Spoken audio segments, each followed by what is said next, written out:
Hey guys, तो हम कर रहे थे कारपोरेट गवर्नेंस का यूनिट नंबर 3 जो कि है global corporate failures and international course.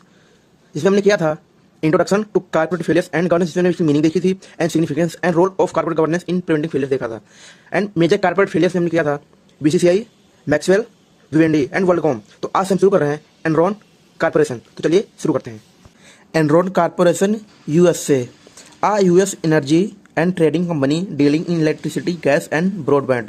मतलब एक जो एनरॉन कॉर्पोरेशन थी, मतलब एक एनर्जी एंड जो ट्रेडिंग कंपनी होती है वो थी जो कि डील कर रही थी इलेक्ट्रिसिटी, गैस एंड ब्रॉडबैंड के उसमें रोल में।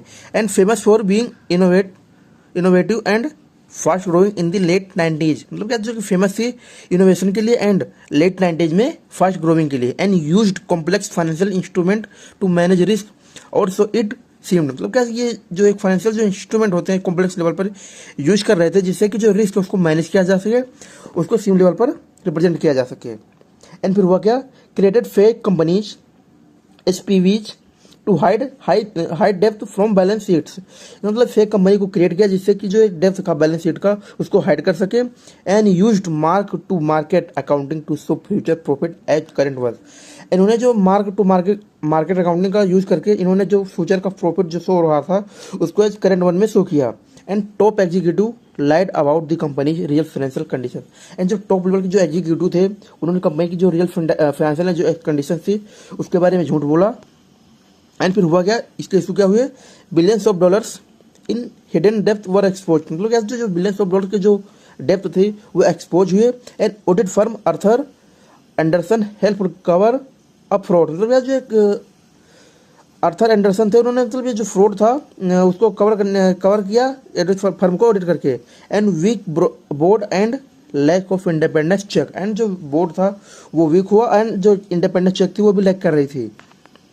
एंड फिर हुआ क्या, Enron filed for bankruptcy in 2001 shocking the world. मतलब क्या, तो जो एनरॉन थी कारपोरेशन थी उसने जो 2001 में बैंकरप्टी फाइल की गई जो कि वर्ल्ड के लिए एक शोकिंग न्यूज थी। And employ lost jobs and retirement funds, investor lost billions. And जो एम्प्लॉय थे उन्होंने अपनी जॉब लॉस्ट कर दी एंड जो रिटायरमेंट फंड था वो भी लूज कर दिया। एंड जो इन्वेस्टर थे उनके भी बिलियंस ऑफ डॉलर्स लूज हो गए। And trust in corporate America was shaken deeply. And जो ट्रस्ट था कारपोरेट जो अमेरिका में वो मतलब डीपली वे में बहुत ही गहरा इफेक्ट डाला। कहाँ पर, अमेरिकन में, कारपोरेट इफेक्ट इंडस्ट्रीज में। इसका की टेक अवे क्या है, complex accounting tricks can hide the truth if governance is weak. And तो इसमें क्या था, जो कॉम्प्लेक्स, इसका मतलब टेक अवे ये है कि जो अगर अकाउंटिंग जो ट्रिक्स है कॉम्प्लेक्स लेवल पर भी होंगी, अगर गवर्नेंस वीक रहेगी तो उसके जो ट्रूथ है उसको भी छुपाए या हाइड किए जा सकते हैं। And audit firm must stay independent and ethical. And जो ऑडिट फर्म है वो इंडिपेंडेंट होनी चाहिए एंड एथिकल वे में प्रैक्टिस करनी चाहिए। And board must ask hard question and challenge executive actions.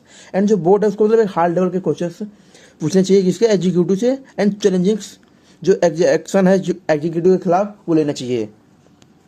And Lehman brother USA 2008, a major investment bank in the US with global operations. तो एक जो लेमन ब्रदर्स की ये थी, ये मेजर इन्वेस्टमेंट बैंक थी जो कि यूएस में थी एंड जो ग्लोबल ऑपरेशन लेवल पर एक्टिविटीज कर रही थी। And specialised in mortgage lending, trading and financial service. And जो कि स्पेशलाइज की जो लैंडिंग को मॉर्गेज करने के लिए एंड ट्रेडिंग के लिए एंड फाइनेंशियल जो सर्विस होती है उनके लिए।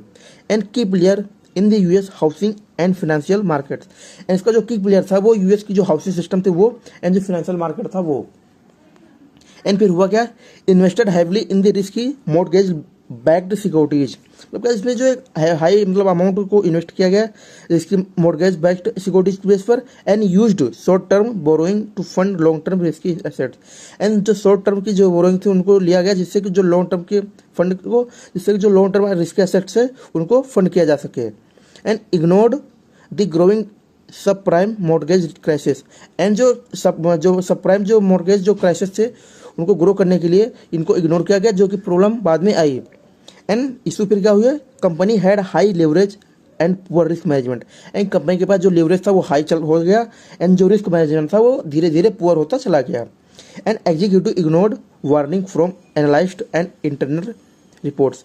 एंड जो एग्जीक्यूटिव थे उन्होंने जो वार्निंग थी एनालिस्ट के द्वारा एंड जो इंटरनल रिपोर्ट्स थी उसको इग्नोर किया जिससे कि जो कंपनी का जो कॉर्पोरेट सिस्टम था वो वीक हुआ and weak regulations allowed too much risk without backup plan. And जो वीक रेगुलेशन थी उसने रिस्क को मतलब और अधिक जितना हो सका उतना अलाउ किया बिना किसी बैकअप प्लान के।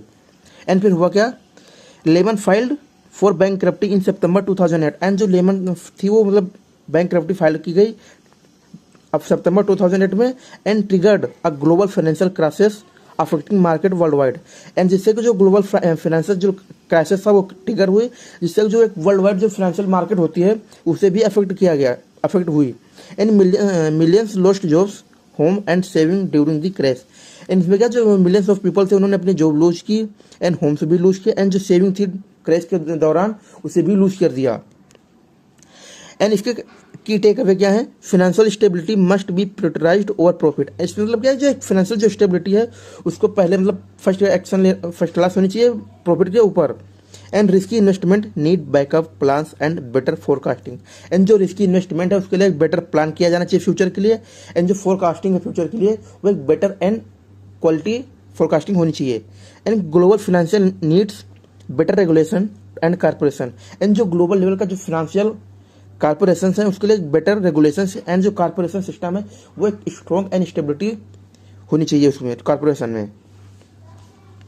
Take aways from corporate failures, कुछ कॉमन रीजन है जिसकी वजह से कारपोरेट फेलियर्स होता है, जैसे weak corporate governance, lack of oversights by the board and poor monitoring of management decision. मतलब क्या है, जो ओवरसाइट्स हैं उसके मतलब लैक होना बोर्ड के तहत एंड जो मॉनिटरिंग है किसी भी डिसीजन के लिए मैनेजमेंट की उसमें पुअर होना। And no proper checks and balances lead to misuse of power and fraud. मतलब क्या है, कोई प्रॉपर चेक एंड बैलेंसेस के बीच में मेंटेन नहीं रहेगा तो इससे क्या होगा, जो पावर उसका मिसयूज होगा जिससे कि फ्रॉड होने के भी चांसेस हाई रहेंगे। And poor financial management, over estimating profit and hiding loss through fast accounting. मतलब क्या है, मतलब जो प्रॉफिट है उसको ओवर एस्टिमेट करना एंड जो लॉसेस है उसको हाइड करना, जिसकी वजह से हो सकता है कि जो अकाउंटिंग वो फॉल्स हो जाए जिससे प्रॉब्लम भी आ सकती है। And taking on too much depth without proper planning और बैकअप्स। मतलब क्या बहुत सारा मतलब डेप्थ ले लेना या लायबिलिटी हो जाना जिससे मतलब किसी भी ना कोई प्लानिंग रहना ना उसका ना कोई बैकअप होना। And unethical practice, falsifying record और engaging in fraud to mislead investors. मतलब क्या कोई भी रिकॉर्ड का मतलब फाल्सिफाइंग होना जिसकी वजह से हो सकता है जो इन्वेस्टर्स है उसको मिसलीड हो एंड जो फ्रॉड है वो भी इंगेज होने के चांसेस हाई रहेंगे। And top leaders focusing only on personal gains ignoring company health. मतलब हो सकता है जो टॉप लेवल के लीडर्स हों वो केवल अपने पर्सनल गेन पर ही फोकस कर रहे हों जिससे कि जो कंपनी की हेल्थ है वो भी इग्नोर कर रहे हों एंड जो प्रॉब्लम हो सकती है बाद में। And lack of transparency, not sharing true financial condition with stake holder. मतलब क्या आप जो कंपनी की या जो कंपनी की जो स्टेक होल्डर्स की जो कंपनी की फाइनेंशियल कंडीशन है रियल वाली या ट्रू उसको मतलब जो स्टेक होल्डर के साथ शेयर नहीं कर रहे हैं। And complex structure use to hide losses and liability. मतलब क्या जो एक स्ट्रक्चर उसको कॉम्प्लेक्स वे में यूज करें जिससे कि जो लॉस है एंड जो लायबिलिटीज हैं उसको भी हाइड किया जा सके। And failure to adopt not changing with the market और टेक्नोलॉजी। का जो मार्केट एंड जो टेक्नोलॉजी ट्रेंड्स है उसके साथ चेंज ना करना हो सकता है, इससे एक प्रॉब्लम आ सकती है। And staying stuck with old system और decision that don't work any more. मतलब क्या है जो ओल्ड सिस्टम से उसके साथ स्टे रहना जिससे हो सकता है जो डिसीजन है उसको भी लेने में प्रॉब्लम आ सकती है बहुत सारी इन फ्यूचर्स में। एंड इसका इम्पैक्ट क्या होता है स्टेक होल्डर्स एंड जो ग्लोबल इकोनॉमी उस पर employee, messy job losses, unpaid salaries and uncertainty about the future. मतलब हो सकता है जो लॉस जॉब है वो भी बहुत सारी मैसी वे में लूज हो एंड जो सैलरी वो अनपेड रह जाए एंड जो फ्यूचर के लिए जो अनसर्टेनिटी वो भी मेंटेन रहे। And mental stress and financial instability for many family. मतलब हो सकता है जो मेंटल स्ट्रेस है एंड जो फाइनेंशियल जो इंस्टेबिलिटी है वो भी हो सकती है कुछ फैमिलीज के लिए। And investors and share holders, huge financial losses specially for small investor. मतलब हो सकता है जो फाइनेंशियल लॉस है वो हाई लेवल पर हो ऑब्वियसली स्पेशली किसके लिए जो स्मॉल इन्वेस्टर है उनके लिए। And loss of confidence in similar companies और इंडस्ट्री। मतलब हो सकता है जो कॉन्फिडेंस है सिमिलर कंपनीज एंड जो इंडस्ट्रीज हैं उससे रिलेटेड भी जो लोगों का ट्रस्ट एंड जो कॉन्फिडेंस है वो भी ब्रीच हो सकता है। And customers and clients, disruptions in service, unfulfilled contracts and loss of trust. मतलब हो सकता है जो एक सर्विस में वो डिसरप्शन हो सकती है एंड जिससे कि जो कॉन्ट्रैक्ट है वो अनफुलफिल हो सकते हैं एंड जिससे कि जो ट्रस्ट है वो भी लॉस हो सकते हैं, ब्रीच हो सकता है। And many customers left without support और रिफंड। मतलब हो सकता है जो कस्टमर्स हैं वो बिना किसी सपोर्ट के एंड जो रिफंड है उसके मतलब लेफ्ट कर जाए। And economy suddenly collapse can shake stock market and coach fear in global trade. मतलब सकता है जो अगर सडनली अगर कोई मार्केट ट्रेंड मतलब या कोलैप्स कंपनी क्लोज रहती है उससे जो स्टॉक मार्केट है वो भी शेक हो सकता है, प्रिवेंट हो सकता है। एंड जिससे क्या होगा, जिसका जो ग्लोबल ट्रेड है उस पर भी इसका फियर कोच करेगा। And many lead to recession और slowdowns in specific sectors. मतलब हो सकता है जो रिसेशन का जो एक हो सकता है लीड कर रहा हो, जिससे कि जो स्पेसिफिक जो सेक्टर्स हैं वहाँ पर स्लो डाउन्स हो। And government and regulators pressures to step in investigate and restore stability and confidence. मतलब क्या जो प्रेशर भी हो सकता है कि जो इन्वेस्टिगेशन के लिए एंड उसको स्टेबल रखना एंड जो स्टेबिलिटी एंड जो कॉन्फिडेंस है उसको भी रिस्टोर करना। And increase burden to provide support like unemployment और बेल आउट पैकेजेस। मतलब क्या जो एक बर्डन जो है वो भी इंक्रीज हो सकता है बिकॉज कि आपको सपोर्ट भी प्रोवाइड करना जैसे अनएम्प्लॉयमेंट को भी एंड जो बेल आउट पैकेजेस हैं उनको भी। And regulatory responses to prevent future failure. मतलब क्या है कुछ रेगुलेटरी के जो रिस्पॉन्सेज है जिसकी वजह से हम जो कॉर्पोरेट फेलियर्स है उसको प्रिवेंट कर सकते हैं, जैसे stricter laws and regulations, introduction of laws like Sarbanes Oxley Act US for better financial report. मतलब इसे इंट्रोडक्शन जो एक लॉ का इंट्रोडक्शन किया गया जिसे जो था सर्बेन ऑक्सले एक्ट यूएस में, जिसकी वजह से जो फाइनेंशियल रिपोर्टिंग है वो बेटर वे में की जा सके। And stronger penalties for fraud and फॉल्सिफाइंग accounting. मतलब क्या जो एक अच्छी स्ट्रॉन्गर पेनल्टी लगाओ जिससे कि जो फ्रॉड एंड जो फॉल्सिफाइंग अकाउंटिंग है उसको भी आप प्रिवेंट कर सको। And improve corporate governance rules. मतलब जो कॉर्पोरेट गवर्नेंस के रूल को इंप्रूव करो, जैसे company now follow governance codes with the clear duties and directions. मतलब क्या है जो कंपनी है जो गवर्नेंस के कोड्स हैं उसको एंड क्लियर जो ड्यूटीज एंड जो डायरेक्टर्स के लिए हैं उनके हिसाब से फॉलो करें, जिससे कि जो कॉर्पोरेट गवर्नेंस के जो रूल है वो इंप्रूव है। And more power given to independent board members and audit committee. मतलब क्या जो पावर है वो जो इंडिपेंडेंट बोर्ड मेंबर्स एंड जो ऑडिट कंपनी है उनको मतलब और ज़्यादा दी जाए, जिससे कि जो डिसीजन मेकिंग भी इंप्रूव हो। And mandatory disclosure firm must share accurate financial report regularly. मतलब क्या जो फर्म्स है उसको मतलब एक मैंडेटरी होना चाहिए कि जिसकी फाइनेंशियल रिपोर्ट्स है एक्यूरेट मतलब एक्यूरेट रहे एंड रेगुलर वे में शेयर की जाए। And transparency in legally required to avoid misleading. मतलब जो ट्रांसपेरेंसी को लीगल वे में रिप्रेजेंट किया जाए जिससे कि जो मिसलीडिंग वे है उसको भी आप अवॉइड कर सको स्टेक होल्डर के साथ। And auditor independence external auditors must not है कॉन्फ्लिक्ट ऑफ इंटरेस्ट। मतलब क्या जो एक्सटर्नल जो ऑडिटर्स हैं उनके पास कोई मतलब एक इंटरेस्ट ऑफ कॉन्फ्लिक्ट जो होता है वो ना रहे, जिससे कि वो बेटर ऑडिटिंग का इंडिपेंडेंस रहे। And regular rotations of audit firms in encouraged. मतलब क्या जो रेगुलर जो रोटेशन जो ऑडिट फर्म्स है उसका भी इंकरेजनेस हो रहा है, जिससे कि जो ऑडिटिंग जो इंडिपेंडेंस है उसको भी बूस्ट मिलेगी। And whistleblower protections employ are encourage to report fraud safely and anonymously. मतलब क्या जो एक एम्प्लॉय को इंकरेज किया जाए जिससे कि जो फ्रॉड है उसको रिपोर्ट कर सके सेफली वे में एंड एनोनिमसली वे में। And company setup systems for internal reporting of unethical practices. जो कंपनी एक सिस्टम को सेट करे जिससे कि जो इंटरनल जो रिपोर्टिंग है एक अनएथिकल वे में प्रैक्टिस है उसको भी आप प्रिवेंट कर सको। International corporate governance codes sir Adrian Cadbury committee report UK 1992 plus जो एक sir Adrian Cadbury committee report थी ये यूके में थी एंड जो कि 1992 में फॉर्म की गई and formed in UK to address financial scandals and improve boardroom practices. मतलब क्या जिसका इसको मतलब यूके में फॉर्म किया गया जिसका मतलब काम था कि जो एक फ्रॉड फाइनेंशियल जो स्कैंडल्स एंड फ्रॉड है उसको एड्रेस करे एंड जो बोर्ड रूम प्रैक्टिसेस है उसको इंप्रूव करे एंड डिसीजन मेकिंग में। And first formal code focusing on the role of board and auditors. मतलब ये फर्स्ट फॉर्मल कोड था जिसको मतलब जिसका फोकस था कि जो बोर्ड के रोल क्या है एंड जो ऑडिटर्स हैं उनका रोल क्या है इन फाइनेंशियल कॉर्पोरेट्स में। And aimed to restore public confidence in financial reporting and accountability. जिसका एम था कि जो एक जिसका मतलब एम या गोल था कि जो एक पब्लिक का जो कॉन्फिडेंस है फाइनेंशियल रिपोर्टिंग एंड अकाउंटेबिलिटी के लिए उसको रिस्टोर करे एंड उसको गेन करे। And it laid the foundation for modern corporate governance practices in the UK. And जिसने जो इसका फाउंडेशन जिसका लेड ऑफ फाउंडेशन था कि जो मॉडर्न कॉर्पोरेट गवर्नेंस है प्रैक्टिसेस है इन द यूके उसके लिए एक बेटर फाउंडेशन को मेंटेन किया जाए इन फ्यूचर के लिए। एंड इसका पर्पज एंड इम्पैक्ट क्या था, help develop a standard framework for corporate governance globally.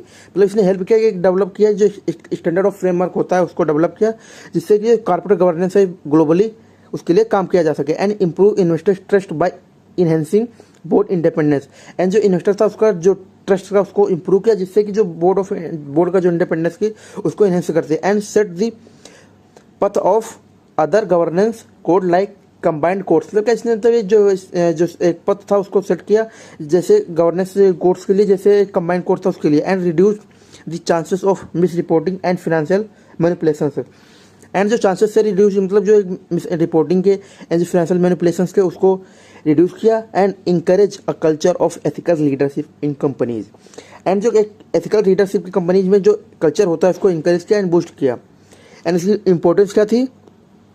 First major step towards structured corporate governance. And मतलब ये पहला स्टेप था किसी भी स्ट्रक्चर कॉर्पोरेट गवर्नेंस के लिए जिससे कि इम्प्रूव किया जा सके। And created global awareness on accountability in company. And जो कि मतलब एक ग्लोबल अवेयरनेस को कंपनीज में अकाउंटेबिलिटी के लिए क्रिएट किया। And help shape governance policies across various countries. And इसने हेल्प किया जो गवर्नेंस का जो शेप होता है पॉलिसीज के बिहार पर उसको एक डिफरेंट मतलब जो जितनी भी कंट्रीज थी उनके हिसाब से मतलब कैसे रेगुलेट किया जाए ना। And strengthen the role of independent director in the company boards. And जो रोल ऑफ इंडिपेंडेंट डायरेक्टर का जो रोल होता है उसको भी स्ट्रेंथ किया किसी भी कंपनी के बोर्ड्स में। इसका फ्यूचर क्या था? Separation of chairman and CEO roles. And इसमें क्या था जो सीईओ एंड जो चेयरमैन होता है उसका रोल जो डिफरेंट था। And requirement for non executive director on the board. And जो नॉन एग्जीक्यूटिव डायरेक्टर थे उनकी भी रिक्वायरमेंट थी बोर्ड में। And board must maintain accountability and transparency. And board को एक मैंडेट दिखा कि वो जो अकाउंटेबिलिटी एंड जो ट्रांसपेरेंसी है उसको मेंटेन रखे। And emphasised internal control and audit committees. And जो इंटरनल कंट्रोल था एंड जो ऑडिट कमेटी थी उसको एम्फेसाइज किया गया कि आप बेटर मेंटेन करो। And voluntary compliance but with comply with explain principles. And जो मतलब क्या वॉलंटरी जो कॉम्प्लेक्स था बट जो एक एक्सप्लेनेशन एंड कॉम्प्ली था वो प्रिंसिपल वे में रिप्रेजेंट किया जाए जिससे कि बेटर एंड एक अच्छा कारपोरेट प्रिपेयर किया जा सके। एंड इसकी लिमिटेशन क्या थी? Being voluntary some company ignore recommendation. मतलब ये वॉलंटरी होने के कारण हो सकता है कि कुछ कंपनी है इसके जो रिकमेंडेशन है उसको इग्नोर कर दे। And lacked enforcement power from the government. And जिसका जो एनफोर्समेंट पावर थी वो लैक होने के कारण जो गवर्नमेंट के तहत वो भी लैक कर रही थी। And did not focus much on share holder rights. मतलब इसका जो फोकस था वो शेयर होल्डर के राइट्स पर ज़्यादा नहीं था। And some smaller firms found it costly to implement. And जो छोटे छोटे फर्म्स थे उनके लिए कॉस्टली हो रहा था इम्प्लीमेंट करने में। And initially lacked clarity in measuring board effectiveness. And जो इनिशियली जो लैक्ड होता है इसका जो बोर्ड इफेक्टिवनेस होती है इसको मेजर करने में भी लैक कर रही थी। क्लैरिटी मतलब जो क्लैरिटी होती है वो देने में लैक कर रही थी। And Sarbanes Oxley Act USA 2002 introduce after Enron and WorldCom scandals to restore trust. मतलब ये जो सर्वेंस ऑक्सले एक्ट था ये यूएसए में इंप्लीमेंट किया गया 2002 में, जिसको इंट्रोड्यूस किया गया था। जो एनरॉन एंड जो वर्ल्डकॉम जो स्कैंडल थे उसके बाद की जो ट्रस्ट है उसको आप रिस्टोर कर सको। And enacted by the US Congress as a mandatory federal law. मतलब जो इनेक्टेड किया गया जो यूएस की जो कांग्रेस पार्टी उसके द्वारा कि जो इसको जो एक फेडरल लॉ है उसको मैंडेटरी किया गया, आप इसको इनेक्ट करना ही करना है, कंपलसरी था। And focus on corporate responsibility and financial disclosures. मतलब इसको एक फोकस किया जाए कॉर्पोरेट के जो रिस्पॉन्सिबिलिटी उस पर एंड जो फाइनेंशियल जो डिस्क्लोजर होते हैं उन पर। And apply to all publicly traded US company. मतलब इसको अप्लाई किया जाए जो जितनी भी पब्लिकली जो ट्रेड यूएस कंपनीज थी उन पर। एंड इसका पर्पज क्या था? Restore public trust in US Capitol market. मतलब इसका जो मेन रीजन था कि जो पब्लिक का ट्रस्ट है जो ब्रीच हुआ इसको रिस्टोर किया जाए यूएस की कैपिटल मार्केट्स में। And reduce financial fraud through strict complex. And जो फाइनेंशियल जो फ्रॉड हुए हैं स्कैंडल्स हुए हैं उनको स्ट्रिक्ट कॉम्प्लेक्स के थ्रू इसको प्रिवेंट किया जा सके। And improve internal auditing practice in companies. And जो इंटरनल ऑडिटिंग जो प्रैक्टिस है कंपनीज की उसको भी इम्प्रूव किया जा सके। And held top executive legally accountable for fraud. And जो एग्जीक्यूटिव होते हैं जो टॉप लेवल के उनको अगर कोई भी फ्रॉड होता है तो लीगली वे में अकाउंटेबल वही होंगे। And broad of cultural shift in corporate ethics. And एक कल्चरल जो शिफ्ट होती है कारपोरेट एथिक्स में उसको शिफ्ट किया गया। एंड इसकी इंपॉर्टेंस क्या थी? Set a global benchmark for financial transparency. मतलब क्या इसलिए एक जो ग्लोबल बेंचमार्क होता है उसको एक फाइनेंशियल ट्रांसपेरेंसी में सेट किया। And encourage other nation to adopt tighter governance laws. And मतलब जो अदर जो नेशंस है अदर कंट्रीज थी उनको इंकरेज किया कि जो आप मतलब एक गवर्नेंस लो है इसको स्ट्रिक्ट रखो and promote ethical leadership and accountability. And जो एक लीडरशिप होती है एथिकल एंड अकाउंटेबिलिटी होती है उसको प्रमोट किया गया। And strength investors protection across global markets. And जो इन्वेस्टर का जो प्रोटेक्शन है उसको आप स्ट्रेंथ करो एंड न केवल नेशनल मार्केट बल्कि ग्लोबल मार्केट जो होती है वहाँ पर। एंड इसका फ्यूचर क्या थे, CEO and CFO must personally certify financial statement. मतलब क्या जो CEO एंड जो CFO थे उनको मतलब पर्सनली सर्टिफाइड होना फाइनेंशियल स्टेटमेंट के through. And establish public company accounting oversight board.